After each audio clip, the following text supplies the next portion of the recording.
Okay.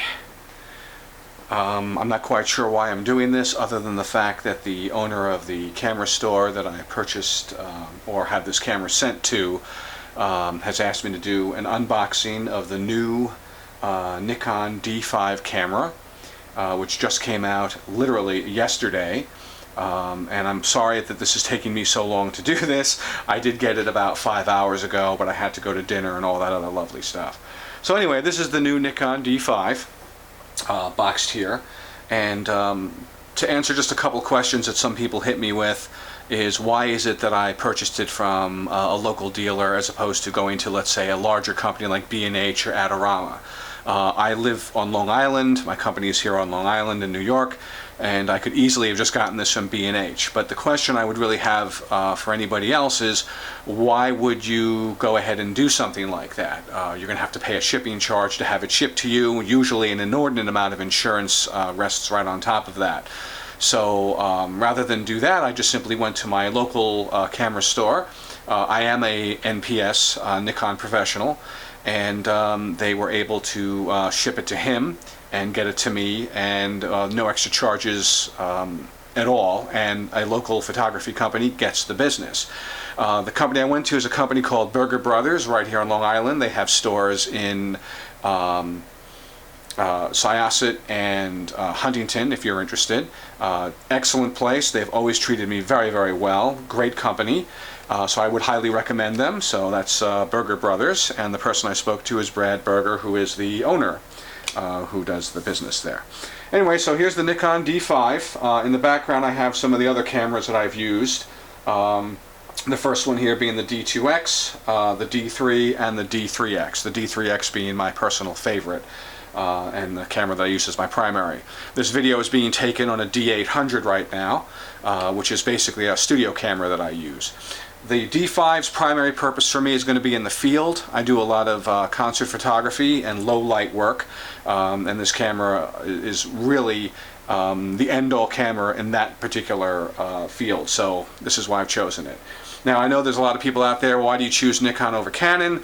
I'm not one of those people who are snobby concerning it. I'm used to the ergonomics of Nikon. There are certain aspects of it that I like better than Canon, and that's why I've chosen them for years. So let's just open it up. It's your typical box that Nikon has, the typical gold box. And the first thing you're going to get hit with is your strap, which says D5 on it. I almost never use any of the straps that come with the camera. I use a Tamrac strap system. It's a lot easier to deal with taking the straps on and off the camera, so put that aside.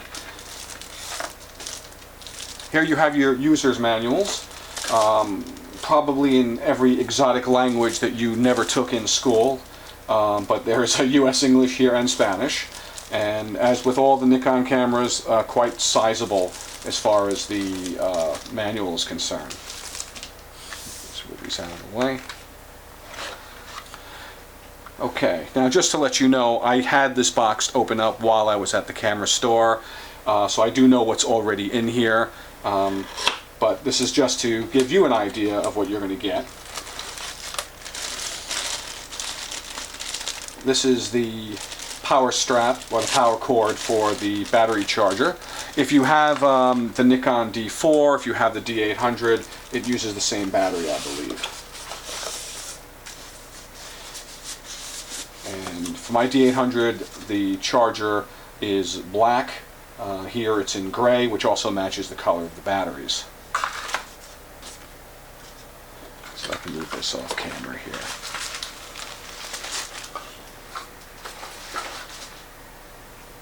Okay, I will zoom this in a little later. I just wanted to get an idea of the overall size of everything. Here's the first battery. I did in fact buy a second battery. I highly recommend that you always have a backup battery. Don't just rely on the one single battery that it comes with, so you can alternate them. Most of the shoots that I do, I'm shooting well over 1,000 pictures, so having a second battery is kind of a must. Also, if you want to, for some reason, do another shoot very quickly thereafter, rather than wait for the turnaround of the recharge, you'll have a second battery available. Okay. USB 3 cable with a camera connector, which is good that it comes with that. And here you have your few accessories to it.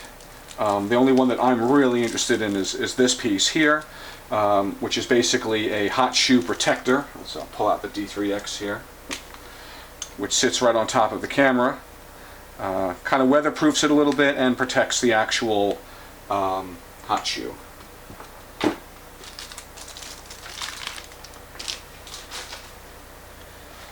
Okay, so let's get to the body of this camera, and let's see if we can compare it to the other ones there.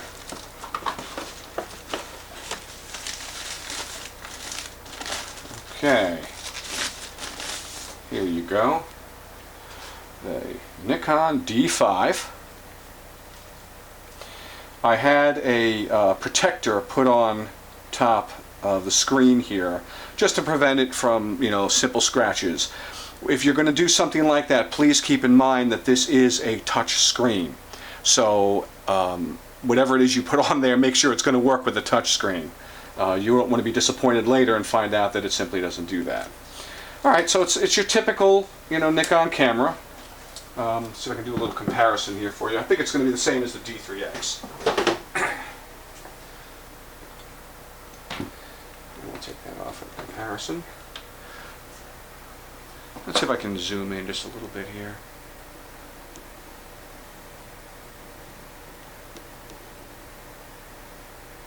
Okay. There you go. So yeah, they're comparable in size. You get to get the feeling that the D5 is a little bit higher. You probably can't see that. But for all intents and purposes, I think they're pretty much identical. They went a little bit more heavy duty here to protect for your mode button. And I have an eye cup on mine, which you should have no problem adding to yours if you want to get one of these.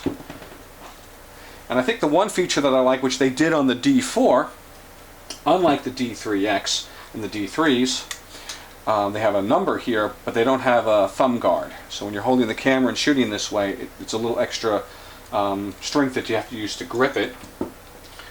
Whereas in the D5, they have this there, and you really can hold the camera very, very well with that, without an issue. Let's see if I think the battery's like almost dead, so let's give it a shot.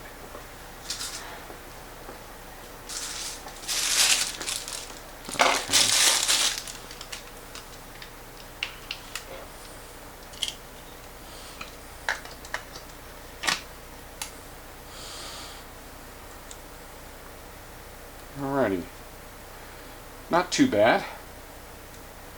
Lights up. Oh, and one of the other features a lot of people don't realize is all of these buttons actually are backlit now. That's really helpful to me in a concert situation. So a lot of the times you are in the dark, or you're going to be moving to an area that's in the dark, you're going to want to be able to see that. So that's a kind of a real cool feature of this camera. And that's really it. That's just a simple unboxing of the D5. And I hope you enjoyed that, because it had nothing to do for me. But for those of you who are interested, the camera is selling. I believe it's at $6,500. The question is whether or not is that worth it to you. And depending on the kind of photography that you do, it could be.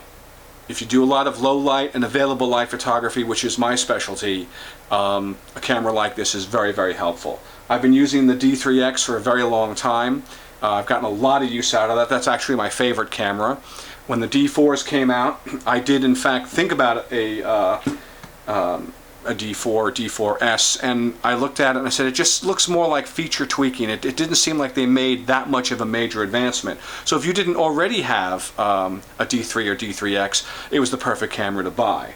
But I kind of sat back on it and I waited, and therefore when the D5 came out, I said, okay, that's more of what I'm looking for. It would be a significant improvement to the D3 and the D3X, which is why I got that. The next one I'm looking for and looking forward to is the D850 or D900. We don't know which one it's going to be named yet, and allegedly it's going to be a 56 megapixel camera, which is ideal for a studio setting, which is really more or less what I'm going to use that for.